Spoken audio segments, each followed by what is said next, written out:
I discovered my wife was planning to drain our assets and leave me, thanks to a hidden recording device I placed in the kitchen. It's not that I suspected her from the beginning. I once trusted her completely, until the signs became too clear to ignore. That night was a Friday, 11:26 p.m.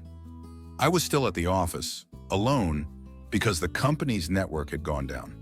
On my screen, I was comparing access logs when my phone buzzed. New email. Sender, Rachel Holloway. Subject, we need to talk. I opened it. James, I've thought this through. I've already filed the divorce paperwork, and I hope you won't make this any harder than it has to be. Attached is a summary of the financials I've compiled so we can divide everything fairly.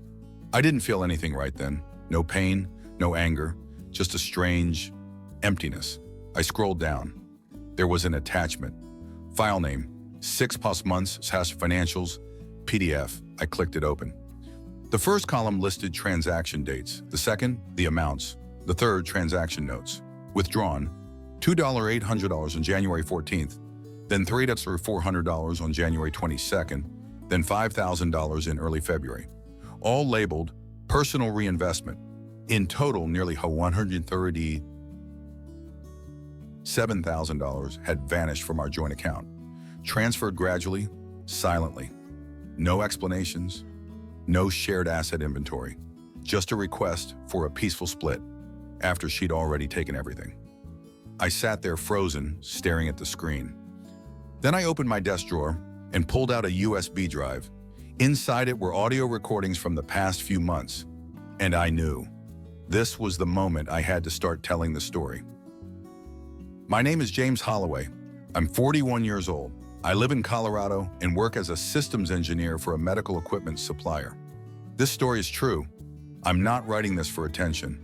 I'm writing it because someone out there might be going through something just like I did. Rachel and I were married for 12 years. I used to think I was lucky, marrying a smart, independent, thoughtful woman. But I was wrong. Not because she betrayed me, but because she planned that betrayal so well. About 4 months ago, I started sensing something was off. Rachel's work hours changed suddenly. She began lying about small things. She became unusually secretive.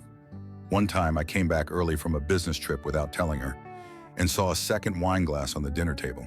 She said a girlfriend had stopped by. I didn't question it further, but I remembered. That night, I placed a tiny recording device under the kitchen cabinet. A digital recorder, no bigger than a thumb drive. I didn't know what I'd find, but I needed to know, not just wonder. Since then, I listened to clips every night. Some nights, nothing, just book pages turning or water boiling. But some nights, I heard strange things. Footsteps, midnight phone calls. Then one night, 2 weeks ago, Rachel whispered, "The money will be in my account within 3 weeks. I already cleaned out the other one. He doesn't check. After this batch, we can disappear for good." Antinium, she called me he, the man who had built everything with her for 12 years. I didn't confront her. I didn't scream. I just started backing up everything. Every statement, every recording, every odd receipt. And now when she sent that "let's split" email, I was already prepared. She thought she was striking first, but she didn't know. I had been quietly gathering it all. And when a man stops feeling pain, he starts making plans. I met Rachel at a tech seminar in the fall of 2008. I was the guy sitting alone in the back row, taking notes with a pencil. She was a guest speaker, representing a real estate firm adopting new automation software. I wasn't immediately impressed, but I remember she smiled a lot, and her eyes always searched for whoever was truly listening. That day, after the talk, we happened to stand near each other at the coffee area. She said my choice of blueberry muffin meant I was the conservative type. I didn't respond right away. I just smiled. 3 weeks later, we met again. This time because she sent me a connection request on LinkedIn. I still have her first message. "Blueberry muffin guy, do you believe in patterns?" We fell in love slowly. Not madly, not loudly, but steadily and peacefully. She brought energy. I brought patience. She had big dreams. I had step-by-step plans. And back then, I believed that was the perfect match. One to spark the fire, one to tend it. We got married in 2011, a small wedding in Colorado Springs, just close friends and family. No lavish ceremony, no expensive honeymoon, just a 2-bedroom apartment and a beagle named Max. In those early years, we did everything together, fixing leaky faucets, repainting the bedroom, sitting side by side to plan monthly budgets. Rachel said she loved the way I thought, calm, deliberate, and I loved the way she walked into a room and always sure of what she needed. She started her own business with a group of friends in real estate. I stayed in systems engineering. Nothing glamorous, but stable. We didn't have a lot, but we had enough. And for years, I believed we were on the right path. But change doesn't come all at once. It comes in small fragments. At first, it was Rachel waking up at 3 a.m. to check her email. Then sudden meetings that weren't on her official work calendar. Then invoices from unfamiliar companies she called side projects. I asked a few times, not because I was suspicious, but because I cared.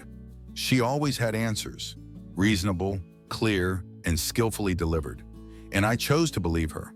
Not because I was naive, but because I thought, if a marriage doesn't have trust, what does it have? I'm not someone who likes confrontation. I hate arguing. I grew up in a home where my parents fought like it was routine, and eventually divorced when I was in high school. I once promised myself, when I have a wife, I won't use words as weapons. So I stayed silent. But I observed, and I remembered. One night while making tea in the kitchen, I overheard Rachel whispering on the phone, "No, not tonight. He's home early. I'll talk to the lawyer next week. Everything's almost ready." I stood behind the door, barely breathing, then quietly went upstairs, pretending I hadn't heard a thing. From that night on, I started keeping notes. Not like a spy, but like a man trying to verify the instincts he wished were wrong. I bought a small black notebook and kept it in my desk drawer. Every night I wrote, Tuesday, 9:20 p.m., whispered call, mentioned final payment. Thursday, Rachel came home late, unusual perfume. Saturday, Uber bill, to a location that didn't match her schedule. I didn't think these notes could prove anything, but they helped me stay sane. Still, I hoped I was wrong. I kept cooking dinner, kept asking, "How was your day?" Kept kissing her goodnight. Not because I was blind, but because I needed to be sure that if it all fell apart, I hadn't missed a thing. Sometimes Rachel still brought me little gifts, a book, a coffee to go. She still remembered my birthday, still laughed at my silly stories. And that made everything worse, because you'll never truly understand the sting of betrayal until you've been betrayed by someone who still smiles at you every morning. Once, while walking the dog, I saw Rachel talking beside a car with a strange man, 3 blocks from home. She said he was a client, and they were discussing property. I nodded, didn't ask more, but when we got home, I opened my laptop and looked up the license plate. His name was Daniel Milton. 3 days later, I saw that name in our bank statement. A $5,000 transfer, note, DM investment. I didn't get angry. I didn't drain our account. I didn't call her out. I just backed everything up, created a separate encrypted drive, printed every statement, every chat, every audio clip. I don't know why I was so patient. Maybe I wanted to do it by the book, or maybe I wanted the truth to reveal itself in evidence, not emotion. I'm no detective. I'm just a husband who trusted too much. So much that when it all fell apart, I needed the truth to be undeniable. Down to the numbers, the timestamps, the voices. Closing line of part 2. She thought I wasn't paying attention, but really I was just someone who doesn't react too quickly. And sometimes, the quiet ones are the ones who see everything the clearest. I began gathering data like an internal investigator. No gun, no search warrant, just time, a computer, and a reason strong enough to keep me from breaking. I bought 2 more recording devices, no bigger than a coin. One went in the nightstand drawer. The other was fixed beneath the sofa where Rachel often sat to make calls. I subscribed to a financial tracking service. Every transaction on our shared credit card would trigger an immediate alert to my private email. I also created a new email address, used solely to store evidence. No one knew, no one touched it. 2 weeks after setting everything up, I caught the first suspicious expense. $150 paid to a private legal consulting firm. Name, Sterling and Cove Associates. I looked them up. They specialized in divorce law and complex asset division. I didn't confront Rachel. I stayed silent and began printing every document at work, every receipt, every transaction, every name. Then one night, I pretended to be asleep. Rachel got up, took her phone, and walked out of the room. I opened the remote control app for the recorder installed near the kitchen door. I tapped live record. I heard the sliding door, the wind, and then her voice clearly whispered, "It's fine, just stick to the plan. I've seen the lawyer. He doesn't know a thing, still goes to work, still uses the same old passwords. I think we'll be done within a month. You just need to be ready for the transfer. I can't take all the assets, but I want my cut to be clean." I replayed that clip over 10 times, not to understand, but to memorize it. No more doubts, no more hope, no more gray areas. Everything was crystal clear. Rachel hadn't just lied to me emotionally. She had deceived me with intent. She was planning to drain the accounts before the divorce, so by the time we stood in court, I'd be left with numbers and dust. The next morning, I called an old friend, David, a lawyer who specializes in asset disputes. I didn't say much, just sent him the recording in a zipped folder of all my evidence. An hour later, he called back. His voice was slow, steady, like someone trying to process something unbelievable. "James, if what you sent is real, this isn't a normal divorce. This is coordinated fraud." I immediately gave David power of attorney to handle all the legal paperwork. At the same time, I opened a secondary bank account, rerouted my salary, changed all email passwords, restricted my own access to the joint accounts, and I began tracing everything Rachel had done. She wasn't acting alone. I discovered a small company in Nevada called Trident Futures LLC. Rachel was the sole shareholder. A new investment account under the name Daniel Milton, the man I'd seen her with that night. A $25,000 loan taken against our home equity, pulled without my consent. I remember sitting in the dark that evening, no lights on, staring at the screen in silence. Not because I was shocked, but because I kept asking myself, when did she start? How many harmless lies does it take to build a betrayal this calculated without ever feeling guilty? I didn't reply to her divorce email. I didn't change my behavior. Still said, "Good morning." Still did the dishes. Still took her car in for an oil change. But inside, I was no longer the man I used to be. 3 days later, David filed an emergency motion in court. Asset freeze, investigation into suspicious transactions, and a request to delay divorce proceedings due to suspected fraud. I said nothing to Rachel. I just waited. On a Tuesday morning, Rachel received an envelope from the courthouse. She opened it, scanned through, then silence. I stood in the kitchen, back turned, but I knew her expression. It was the look of a predator who just realized her footprints were found. She turned to me. "You knew, didn't you?" I lifted my coffee mug, took a sip, and set it down. "I always knew, Rachel. I just needed you to be sure enough to record the truth for me." She didn't reply, just turned and walked upstairs. Since that day, Rachel no longer smiled when she passed me. I didn't tell my friends, didn't post on social media, didn't text anyone. I let the truth do its job and let the law handle the rest. I didn't feel triumphant, didn't feel victorious. I just felt calm, like someone who just finished a long exam. And the final question was, do you still have the patience to do what's right, even when others choose wrong? I didn't retaliate. I simply returned the truth she tried so hard to hide. After we filed the asset freeze request, my lawyer, David, suggested we move into a phase of deeper investigation, not to drag the divorce out, but to make sure everything ended up in the right place. I agreed on one condition. I don't want to appear confrontational. No threats, no grandstanding. Just let her see Every misstep has already been recorded. David hired a financial forensic expert, someone who had worked on high-profile divorces for the wealthy elite. He combed through all our bank accounts, wire transfers, investments, and shared property records. And what we uncovered went far beyond a few discreet withdrawals. Rachel hadn't just moved money. She'd set up a shell company under the guise of a brokerage firm and funneled funds through it under operational expenses. But in last year's tax filings, the company reported no legitimate revenue. She'd created a loop, withdraw, label as investment, inject into the company, transfer to Daniel Milton, repeat. I called it a clean web. It looked polished, but every thread was covered in dust. Once the evidence was solid, David sent an official notice to Rachel's attorney. Our client possesses audio recordings, bank statements, and legal documents indicating potential financial fraud committed prior to divorce proceedings. We will let the court decide on the legality and ethical standing of these actions. I didn't speak to Rachel during this time.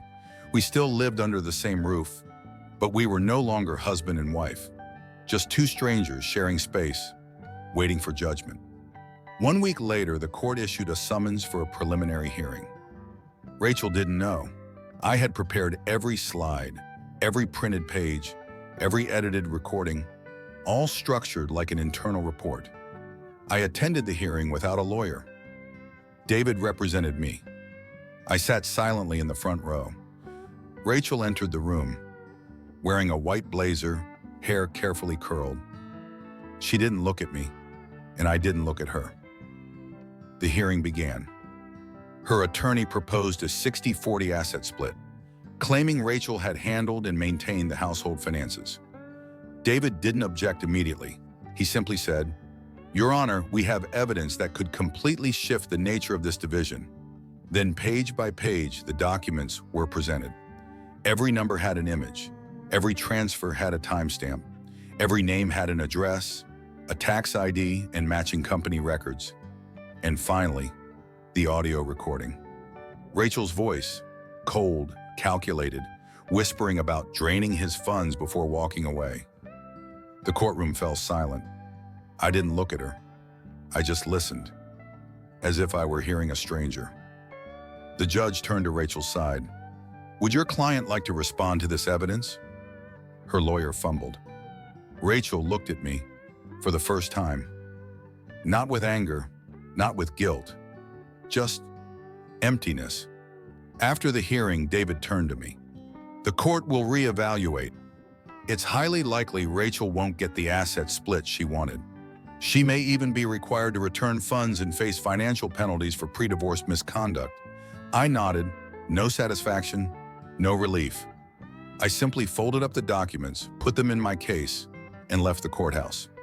2 days later, Rachel texted me. "Why didn't you say anything? Why did you take it all to court?" I didn't reply, because there was nothing left to say. I had once been silent to love her.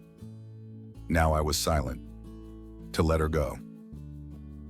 3 weeks later, I received the court's decision. Assets were split 50-50 by default. But with one condition, Rachel had to return all unauthorized withdrawals. She also received a financial ethics violation penalty issued by the court. The house was awarded to me, her car sold off to cover discrepancies. And the company, Trident Futures LLC, was placed under investigation. I didn't make a statement, didn't gloat, didn't tell anyone I had won, because in something like this, no one truly wins. I didn't need Rachel to apologize. I wasn't waiting for anyone to bow their head. I only needed to protect what I had built, with my own hands and a silence that never compromised. I moved out of the house 2 days after receiving the court's ruling. Not because I lost ownership. On the contrary, the ruling granted me full rights to keep the house. But I no longer wanted to live there, because even if the walls still stood and the hardwood floors were spotless, the house had become a monument to prolonged deception. I rented a small apartment near Sloan's Lake, just 1 bedroom, a desk, and an old armchair I found on Craigslist. I called it the White Zone. No memories, no tension, no weight. 3 weeks after the trial, Rachel officially returned the funds she had unlawfully withdrawn. Not willingly. It was court-mandated, through a series of urgent orders to her bank and investment accounts. The money didn't go back into our old joint account. I asked for it to be placed in a separate personal reconstruction fund. It sounds a little ridiculous, but to me, it was a way of naming what remains after a wildfire, a place to begin again. I also received a settlement proposal from Rachel's attorney. Not a plea to reconcile, just a brief note. Rachel wishes to express her apology and hopes you will keep what happened private. I didn't reply, not because I was angry, but because some silences aren't punishment, they're closure. A month later, I returned to work. The office was unchanged, the printer still loud, the coffee still bitter, and the same small talk floated through the air. I didn't tell anyone my story. I simply said, I needed time to live in alignment with my own values again. I started small, folding my laundry a bit neater, rereading old books, spending 30 minutes each day walking. I deactivated all my social media accounts for 6 months, not to avoid the world, but to avoid the version of me that once needed validation from others instead of from within. One day I got a phone call from Daniel Milton, the man involved in Rachel's financial scheme. I have no idea how he got my number. His voice was tired, remorseful. I didn't know Rachel was going to take it this far. I thought it was just a personal matter between you two. Now my company's under investigation too. I just wanted to say, I'm sorry. I stayed silent for a few seconds. Then I said, you don't need to apologize to me. But if you ever get another chance, don't think I didn't know is a valid excuse to do the wrong thing. And I hung up. There's one thing I've learned from all of this. Justice doesn't heal wounds. It only stops them from going deeper. Whether they heal, that's up to time. And whether they feel lighter, that's up to choice. Sometimes I still think about Rachel. Not with hatred, just like you'd think about someone you once knew who chose a different road. She wasn't completely evil, just someone who let ambition outrun her conscience. And me? I'm no longer the man who only sees the best in people without preparing for the worst. One autumn afternoon, I returned to the old house to retrieve a few things I had left behind. The new owner had repainted the living room, cream, brighter but colder. I stood in the kitchen for a few minutes, the spot where I had once hidden the recorder. Now there was nothing there but a dishwasher. I smiled, stepped outside, locked the door, and never looked back. The court ruling was the legal end of the matter, but the real closure, the moral verdict, was how I chose to see myself again, face the pain, and not let it distort my values. That is what I'm most proud of. I'm not a hero, and I'm not a perfect victim. I'm just a man who was betrayed and chose to respond with truth, not rage. I woke up at 6:12 a.m. without an alarm. Outside the window was a soft gray sky and the aspen trees whispered in the early wind. I made a cup of dark roast, no sugar, and set it on the windowsill. It's a new habit, not for any particular purpose, just to be still. No checking the phone, no planning the day, no caring what anyone thinks of me. I live in a small wooden cabin near Lake Granby, about a 2-hour drive from the city. The owners are an elderly couple. They said, if you need strong phone signal, this isn't the place for you. I replied, I'm not looking for stronger signal. I'm looking for less noise. We laughed. And I've been renting the cabin ever since, 9 months now. Every morning, I walk with a dog I named Milo. He's a rescue. I adopted him from a shelter. Milo lost one of his legs in an accident, but he runs fast, strong, and always looks back at me as if to ask, you keeping up, old man? He doesn't know I've lost almost everything, and he doesn't need to. He just wants to walk beside me every morning. And sometimes, that's all a person needs. Each afternoon, I work with my hands, splitting wood, painting fences, fixing roofs for neighbors. No one here knows I was once a systems engineer at a major company. No one asks. Here, people measure you by how you swing a hammer, balance on a ladder, and know when to stay quiet. I like that. No need to explain anything. Sometimes I get handwritten letters. Not bills, not junk. Just a few lines from old friends. I heard you've been through a rough time. Proud of you. You helped me fix my computer once. Here's a handmade wooden pen. Thank you for sharing your story. I used to stay silent too. Now I'm starting to live again. I keep them in a wooden box next to my desk. I don't reread them often, but when the ground feels shaky, I open the box, pick one at random, and remember. Silence isn't weakness. Silence, at the right moment, is a beginning. Someone once asked me, "Do you still believe in love?" I said, "I don't need the kind of love that feels like a movie anymore. I just want to sit next to someone in silence and not feel alone." I haven't fallen in love again, and I don't feel lonely. I live simply, and that, to me now, feels like a quiet victory. One March afternoon, I received a letter from a woman I didn't know. Signed EM in it, she wrote, "I heard your recording on a podcast my friend shared." I cried, because I too was the one left behind without explanation. But the way you told your story, without blame, without bitterness, helped me understand something. Sometimes preserving dignity matters more than winning. Thank you for choosing truth over noise. You may not know it, but you helped me begin again. I didn't write back. I just folded the letter, placed it on the table, and sat quietly for nearly half an hour. And for the first time in a very long while, I didn't feel like I was surviving. I felt like I was living. I'm not a perfect man. I stayed silent too long. Let my emotions decay day by day without saving myself. But now, every time I hear Milo bark, feel sawdust on my hands, or smell coffee in the early morning, I know I've come back, not as I was, but better. I don't wear a watch anymore, not because I don't care about time, but because I no longer live on anyone else's schedule. And if you're still listening at this point, I want to say this. You don't have to seek revenge. You don't have to prove who's right or wrong. You just have to hold on to the good inside you and let the rest drift away. Final line. I don't live to remember what others did to me. I live not to forget who I am after everything.